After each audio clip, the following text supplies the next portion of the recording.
My father showed up to my wedding rehearsal dinner and tried to sabotage everything because he couldn't stand not being in control. What he didn't know was that an old friend had already helped me uncover the truth about who he really was.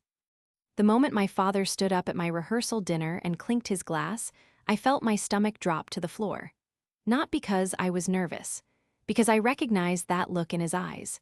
That smug, self-satisfied expression he always wore right before he destroyed something.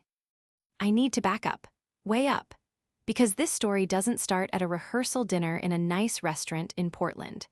It starts in a small house in Eugene, Oregon, when I was 11 years old and my world fell apart for the first time. My name is Jenna. I'm 31 now, and I've spent the better part of 2 decades trying to untangle myself from the wreckage my father left behind. His name is Richard, but everyone calls him Rick. Charming Rick, funny Rick, the life of every party, the guy who could talk his way into or out of anything. My mother, Susan, married him when she was 22. She was quiet, kind, a little shy, the kind of person who believed the best about everyone, and Rick was the kind of person who used that against people. I don't remember exactly when the manipulation started. I think that's how it works with people like my dad. It creeps in so slowly that by the time you notice, you're already drowning. But I remember specific moments. Snapshots that burned themselves into my memory. I remember being 8 and hearing my mom cry in the bathroom after dinner. I knocked on the door and she said she was fine, that she just had a headache. I remember my dad in the living room watching TV like nothing happened, and when I asked him why mom was crying, he said, "Your mother is very dramatic, Jenna. Don't let her teach you that." I remember being 10 and my dad missing my school play because he had a work dinner. Mom drove me there, sat in the front row, clapped the loudest. When we got home, Dad wasn't there. He didn't come home until 2 in the morning. I know because I was awake listening. And I remember being 11 when my mom finally told me the truth. That dad had another family. Not like a secret girlfriend, a whole other family. A woman named Carla and a son named Dylan who was 3 years younger than me. I didn't understand it at first. How could my dad have another family? Wasn't our family enough? My mom tried to explain it gently, but there's no gentle way to tell a kid that their father has been living a double life. The divorce was ugly. Rick didn't want to lose his reputation more than anything. He was a regional sales manager for a medical supply company, well-liked, well-connected. He fought for custody not because he wanted me, but because he wanted to look like a good father. The court saw through it, mostly. Mom got primary custody, but Rick got weekends. Those weekends were their own kind of torture. Rick would pick me up and spend the whole drive bad-mouthing my mom, telling me she was unstable, that she was the reason the marriage fell apart, that she drove him to Carla because she was cold and distant. I believed some of it for a while. I'm not proud of that, but I was a kid. Kids want to believe their parents, even the ones who don't deserve it. By the time I was 15, I'd figured out the pattern. Rick was never accountable for anything, ever. If something went wrong, it was someone else's fault. If he forgot a birthday, it was because he was too stressed from work. If he said something cruel, you were being too sensitive. If you caught him in a lie, you were the one creating drama. He never once in my entire life said the words "I'm sorry" and meant them. He'd say them sometimes, sure, but always with a qualifier. "I'm sorry you feel that way. I'm sorry, but you have to understand my side." Never just, "I was wrong, I'm sorry." When I was 17, I stopped going to his house on weekends. He threatened to take Mom back to court. She was terrified. But I told her I'd rather talk to a judge myself than spend another weekend listening to him rewrite history. He backed down, not because he cared about what I wanted, but because he didn't want the attention. Didn't want a judge hearing what his teenage daughter had to say about him. After that, our relationship became this strange, hollow thing. He'd call on holidays sometimes. Send a card for my birthday, always with a check inside, like he could buy his way back into my good graces. I'd see him at family events on his side, where he'd put on the devoted father act. Big hugs, loud laughs, telling everyone how proud he was of me. It made me sick every time. I should mention the trauma part, because it matters for the rest of the story. When I was 23, I had a really bad year. I'd just finished college, couldn't find a job, and was in a relationship with a guy named Marcus who turned out to be a lot like my dad. Charming on the surface, manipulative underneath. When that relationship ended, and it ended badly, something in me just cracked open. I had panic attacks, couldn't sleep, couldn't eat. My mom drove up to Portland where I was living and stayed with me for 2 weeks. She's the one who convinced me to see a therapist. That therapist, Dr. Amara, probably saved my life. I don't say that lightly. She helped me see the patterns. How growing up with Rick had wired my brain to accept manipulation as normal. How I kept choosing people who treated me the way he did because it felt familiar. How I'd been carrying guilt and shame that wasn't mine to carry. It took years of work. Years of learning to trust myself, to set boundaries, to stop apologizing for having needs. But slowly, painfully, I started to heal. And then I met Owen. Owen was nothing like my father, nothing like Marcus. He was steady and honest and kind in a way that used to make me suspicious because I wasn't used to it. He was a high school history teacher who coached the girls' soccer team and called his mom every Sunday. He was the kind of guy who actually listened when you talked and remembered what you said weeks later. We dated for 2 years before he proposed. I said yes, obviously. And for the first time in a long time, I felt like maybe things were actually going to be okay. The wedding planning started, and that's when Rick decided to reinsert himself into my life. I hadn't spoken to him in almost 3 years at that point. The last time we talked was at my cousin's graduation party, where he'd cornered me near the drinks table and spent 20 minutes telling me about how his business was booming and how he and Carla were doing great and how Dylan was getting a scholarship to some school in California. He didn't ask me a single question about my own life. So when he called me out of the blue, about 4 months before the wedding, I was caught off guard. "Jenna, sweetheart," he said, "I heard you're getting married. That's wonderful. I'd love to meet this guy." I didn't think much of it at the time. Maybe I should have. Maybe that red flag was waving right in my face and I just didn't want to see it. Part of me, the little girl part that never fully goes away, thought maybe he actually wanted to be there. Maybe he'd changed. Dr. Amara and I talked about it in our next session. She didn't tell me what to do, she never did, but she asked me what I expected from him. I said I expected nothing. She said that was a good place to start. I agreed to let Rick come to the wedding. Not walk me down the aisle. That honor was going to my mom's brother, Uncle Paul, who had been more of a father to me than Rick ever was. But he could attend. He could sit there and watch. Rick didn't like that arrangement. He called me 3 times in the next week, each time pushing harder. "It's tradition, Jenna. The father walks the daughter down the aisle. You'll regret this, people will talk. I'm trying here, the least you could do is meet me halfway." I held firm. Owen was incredible through all of it. He'd sit with me after those calls when I was shaking, and he'd just hold my hand and say, "You don't owe him anything." But here's the thing about people like Rick. When they can't control you, they try to control the situation. And when they can't do that, they try to burn it all down. I found out later what he'd been doing behind the scenes. My cousin Tara told me after everything blew up.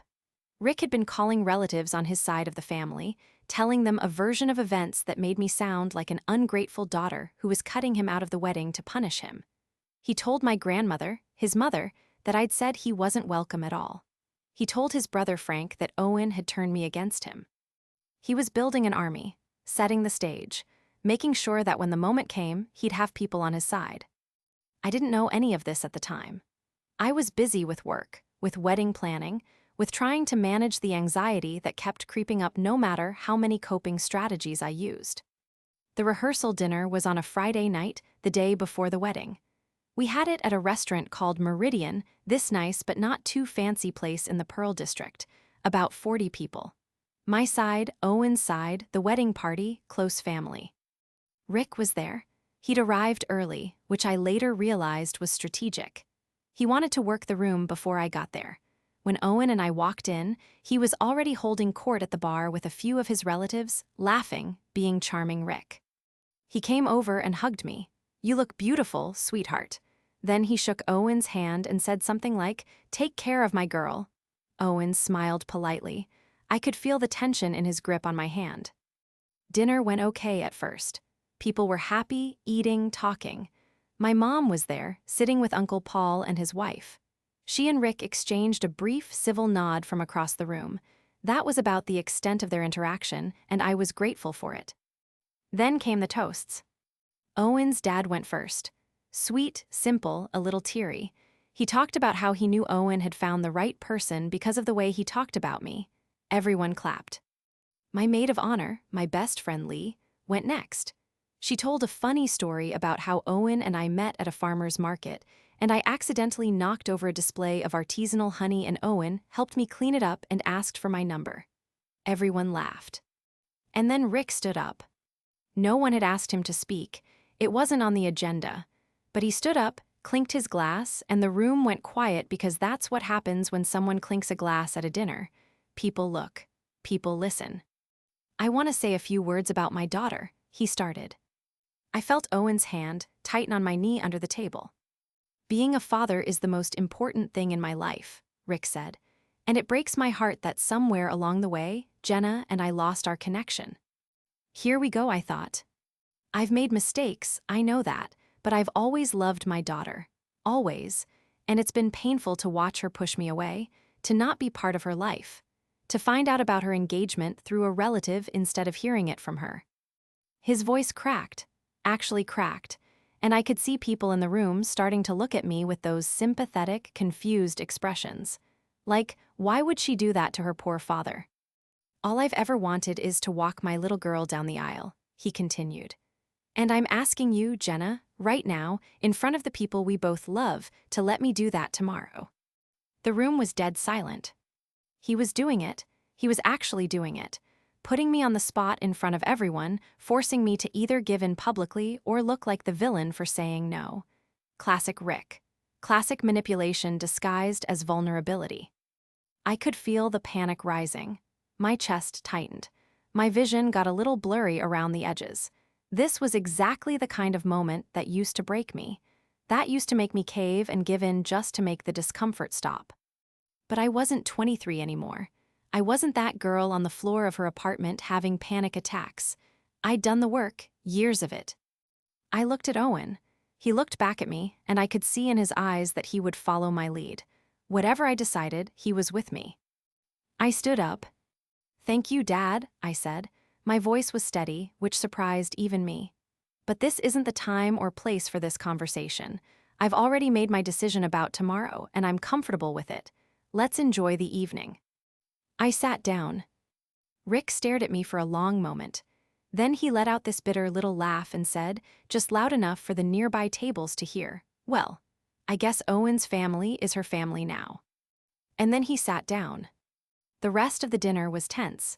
People tried to move on, but the energy had shifted. I could see Rick's relatives whispering to each other. My grandmother wouldn't look at me. His brother Frank glared at Owen like this was somehow his fault. My mom came over to me during dessert and squeezed my hand. "I'm proud of you," she whispered. Lee pulled me into the bathroom at one point and asked if I was okay. I told her I was, and I meant it. Shaken, yes, but okay. What I didn't know was that Rick wasn't done. The next morning, the morning of my wedding, I was at the venue getting ready with my bridesmaids. It was a converted barn about 20 minutes outside the city, beautiful, rustic, exactly what Owen and I had wanted. Lee's phone rang around 10:30. She stepped outside to take it, and when she came back, her face was white. "Jenna, your dad is at the front gate. He's got like 6 people with him. They're saying they're not leaving until you talk to him." I felt my stomach clench, but I took a breath. "Who's with him?" "Your grandmother, his brother, a few others I don't recognize." He'd brought his army. I should have expected it. Looking back, the rehearsal dinner speech was just the first salvo. He'd been planning this. He couldn't stand that I'd said no in front of everyone, and now he was going to escalate until I either broke or he got what he wanted. Owen came to find me. He'd been getting ready in a separate cabin with his groomsmen. "I heard. What do you want to do?" "I don't want to see him," I said. "Then you won't," he said. Owen went out to the gate with his best man, Trevor, and the venue coordinator. I don't know exactly what was said, but apparently Rick started shouting about his rights as a father, about how this was a family matter, about how Owen was poisoning me against him. This is where the police officer comes in. Her name was Officer Dana Morales. She'd been assigned to the venue that day because it was on a rural road that had some issues with trespassing in the past. The venue had a contract with the local sheriff's office for event days. She was basically just supposed to be there in case of parking issues or noise complaints. Instead, she walked into the middle of my father's tantrum. Officer Morales was calm and direct. I met her later that day, and she told me what happened. She approached Rick and told him that the property was private, the event organizers had asked him to leave, and if he didn't leave voluntarily, she would have to escort him off the property. Rick tried the charm. "Officer, this is my daughter's wedding. I'm her father. This is a family disagreement." "Sir, the bride has asked that you not be here. The property manager wants you off the premises. You need to leave." "You can't do this. I have a right to be at my own daughter's wedding." "You don't, sir. This is private property. If you don't leave, I'll have to charge you with trespassing." According to Officer Morales, Rick's mother, my grandmother, started crying and saying this was all Susan's fault, that she'd turned me against the family. Frank was puffing up like he wanted to start something. The whole group was getting agitated. But Officer Morales didn't flinch. She called for backup, just as a precaution, and within 10 minutes, a second patrol car showed up. Rick left, but not before he turned to the venue and actually screamed, "You're going to regret this, Jenna. You'll come crawling back." Officer Morales came to find me after they were gone. She was maybe 40, weathered face, kind eyes. She knocked on the door of the bridal suite and introduced herself. "Ma'am, the situation is handled. They're gone.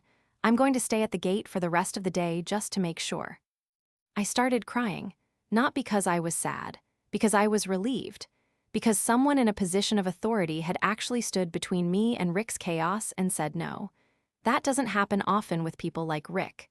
They're so charming, so convincing, that most people just let them do whatever they want. "Thank you," I said. "You have no idea what that means." She gave me this look, this knowing look, and said, "I've seen situations like this before. You're doing the right thing." Maybe I was reading into it, but I felt like she understood more than she was saying. The wedding itself was beautiful. My Uncle Paul walked me down the aisle and he was crying the whole time, which made me cry, which made Owen cry. The ceremony was short and sweet. We wrote our own vows.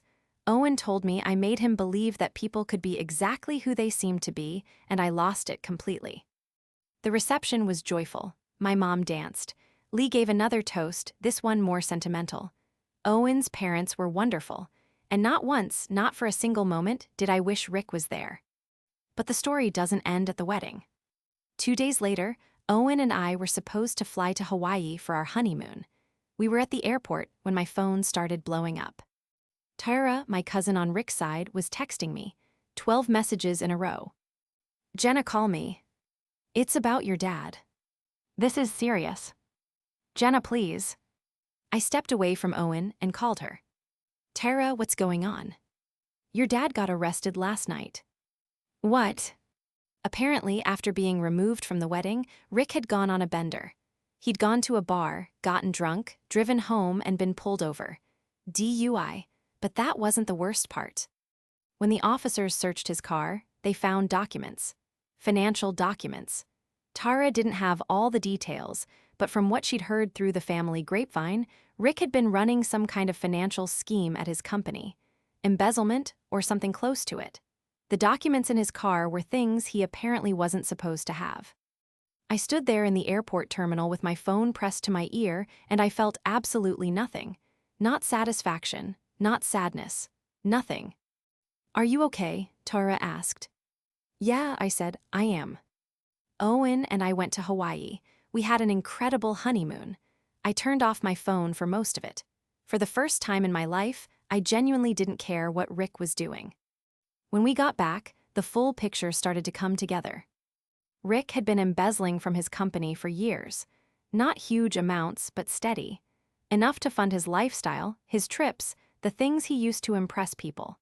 The DUI arrest led to the discovery of those documents, which led to an internal investigation at his company, which led to criminal charges. It also came out that Rick had been lying to Carla too. Their relationship, which he'd always presented as solid and happy, was a mess. He'd been controlling her the same way he'd controlled my mom, telling her one thing, doing another, gaslighting her when she questioned him. Dylan, his other kid, the one who was supposedly getting a scholarship, turns out Rick had been telling people that to look good. Dylan had actually dropped out of college a year earlier and was working at a gas station. Rick had been telling everyone, including his own mother, a completely fabricated version of his life. When the truth started coming out, it came out like a dam breaking. People who had believed Rick for years suddenly saw the pattern. His brother Frank, who had been glaring at Owen at the rehearsal dinner, called my mom to apologize.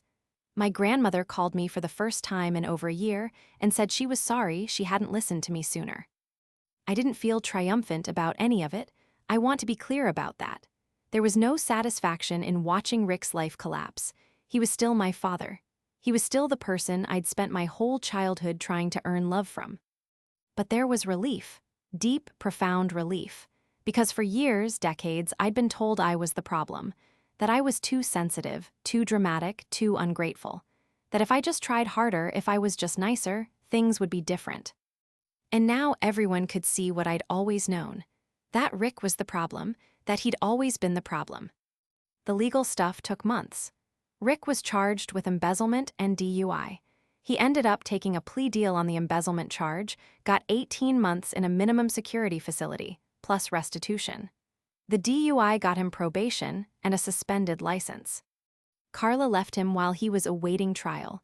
She moved back to wherever she was from originally, took Dylan with her. I heard through Tara that she was starting over. I hope she's doing okay. I know what it's like to come out the other side of Rick's influence. While Rick was locked up, I got a letter from him. First piece of mail I'd received from him that wasn't a birthday card with a check. It was 3 pages long. I read it sitting on the couch with Owen next to me. It started out the way I expected. Dear Jenna, I've had a lot of time to think. He talked about his childhood, about his own father being distant, about how he never learned to be vulnerable. Classic Rick, even from prison, finding a way to make himself the victim. But then, somewhere on the second page, something shifted. He wrote about the rehearsal dinner, about how he'd planned the whole speech, how he knew exactly what he was doing. He admitted it, in writing. I wanted to humiliate you into giving in, he wrote. I wanted everyone to pressure you so you'd have no choice. And when that didn't work, I wanted to ruin the day entirely. If I couldn't be part of it, I didn't want it to go well. I read that sentence 3 times. He continued, I don't know if I'm writing this because I'm actually sorry or because I'm in prison and have nothing else to do. I'm not sure I know the difference anymore. But I know what I did was wrong. Not just at the wedding. All of it. All the years of it. It was the closest thing to a real apology I'd ever gotten from him. I showed it to Dr. Amara at my next session. She read it carefully and then looked at me and said, How does it make you feel? And I said something I'd never said before. I said, It makes me feel free.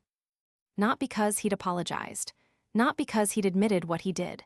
But because for the first time, I realized I didn't need him to. I'd already freed myself. The letter was just words on paper. It didn't change what happened. It didn't undo the years of manipulation, the double life, the way he treated my mom, the rehearsal dinner, any of it. But it confirmed what I already knew, that I'd been right all along, and that I didn't need his validation to know that. I didn't write back. Some people have asked me if that's cold. My grandmother, who's now trying hard to rebuild a relationship with me, gently suggested I should respond. He's your father, Jenna. And I know she means well. But the fact that he's my father is exactly why his behavior was so devastating. Being someone's father isn't a credential. It's a responsibility. And Rick treated it like a prop in the story he was telling about himself. I'm not angry anymore. That's maybe the most surprising part of all of this. For years, the anger was like this heavy coat I couldn't take off. It was there when I woke up and there when I went to sleep. It colored everything. But somewhere between the therapy and Owen and the wedding and watching Rick's own choices catch up with him, the anger just kind of dissolved. What's left isn't nothing. It's something quieter. A kind of clarity, I think. I know who my father is. I know what he's capable of. And I know that I don't have to let that define me. Officer Morales, by the way, I saw her one more time. About 6 months after the wedding, I was at a coffee shop in town and she walked in, out of uniform. I recognized her immediately. I went up to her and said, "You probably don't remember me, but you were at my wedding." She smiled. "The barn venue, the father at the gate, I remember." "I just wanted to thank you again," I said. "You standing there that day, not letting him through, it meant more than you know." She looked at me for a moment and then said something I think about a lot. She said, "You didn't need me to stop him. You'd already decided he wasn't getting in. I just made sure the door stayed shut." I think about that all the time. Because she was right. By the time Rick showed up at that gate with his entourage, I'd already made the decision. Years before. Every therapy session, every boundary I set, every time I said no and meant it, I was closing that door. Officer Morales just stood in front of it. Owen and I have been married for 2 years now. We're happy. Genuinely, boringly, wonderfully happy. We bought a house last year.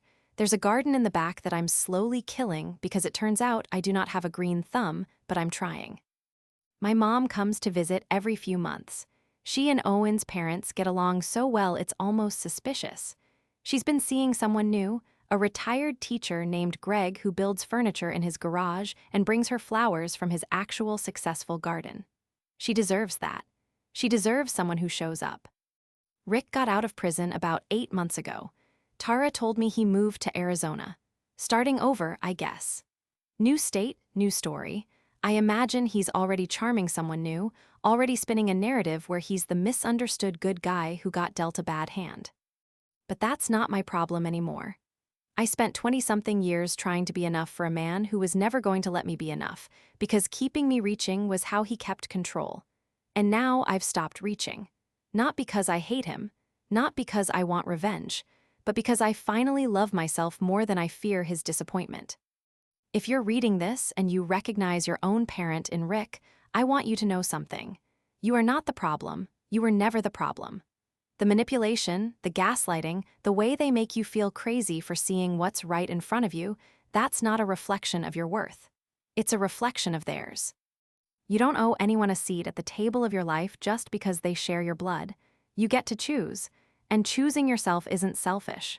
It's survival. My wedding day was the happiest day of my life, not because everything went perfectly, not because there was no drama, but because for the first time, I stood in the middle of my own life and said, "This is mine. You don't get to take it from me." And nobody did.